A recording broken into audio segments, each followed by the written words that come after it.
આ વખતના ચોમાસામાં તળાવના ઇન્ટરલિંકિંગની જે કામ કરી અમે સર તમે જે સિંધુ ભવન રોડની વાત કરી તો સિંધુ ભવન રોડ ઉપર પણ સ્ટોમ વોટર લાઈન હતી એમાં નાના મોટા ઘણા ટાઈમથી મેન્ટેનન્સની કામગીરી નહોતી થઈ. એના મેન્ટેનન્સની કામગીરી એના ડિસિલ્ટિંગની કામગીરી પણ કરવામાં આવેલ છે.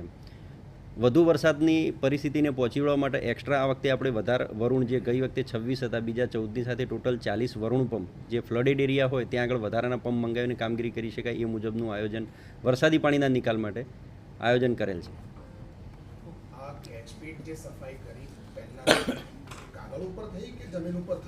નહીં જમીન ઉપર યુનિવર્સિટી જેવા રોડમાં ખુલ્લા રોડ ઉપર ગયા અઠવાડિયા સુધી કેચપીટો એમના એમ બંધ જ હતી. તમે કેચપીટ સફાઈમાં આ વખતે અમે અલગથી પણ એક ઓર્ડર કરી અને ક્રોસ ચેકિંગ માટેની બી વ્યવસ્થા પ્રોજેક્ટ ડિપાર્ટમેન્ટ તરફથી ક્રોસ ચેકિંગ કરે છતાં પણ આપની તરફ કોઈ ફરિયાદ મળેલી હોય તો આપજો, મેં એકવાર રીચેક કરેલી છે.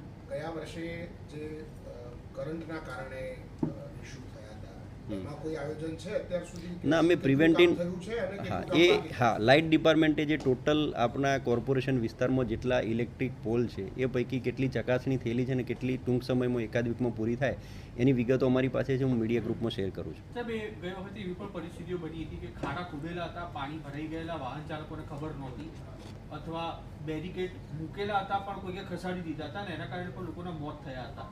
અને આ જે ઘટના છે તે છેલ્લા 2-3 વર્ષથી સતત વધતી જાય છે. આ પ્રકારની સ્થિતિમાં કોર્પોરેશને આ વખતે કોઈ પ્લાનિંગ કર્યું છે ખરું? આ વખતે જે સેટલમેન્ટવાળા વિસ્તાર કે જે હેવી અથવા તો ડીપમાં ખોદાણ થયેલું હોય એ ડીપમાં ખોદાણ થયેલું એમાં ચોમાસા પહેલાં હું તમને એ પણ લિસ્ટ આપું છું કે સેટલમેન્ટ થવાની શક્યતાઓવાળું લિસ્ટ એમાં આપણે વોટરિંગ લેવલિંગ ડ્રેસિંગ કરીને અલગથી એક ચકાસણી કરી અને એની કામગીરી પૂર્ણ કરેલ છે. છતાં પણ કામગીરી ચાલુ હશે અને વોટરિંગ બાકી હશે એવા કામો રોડ બંધ રાખવા અથવા તો ડાયવર્ઝનના બોર્ડ રાખવા એની પણ સેફ્ટી પ્રિકોશન સાથેની વ્યવસ્થા કોર્પોરેશને કરેલ છે.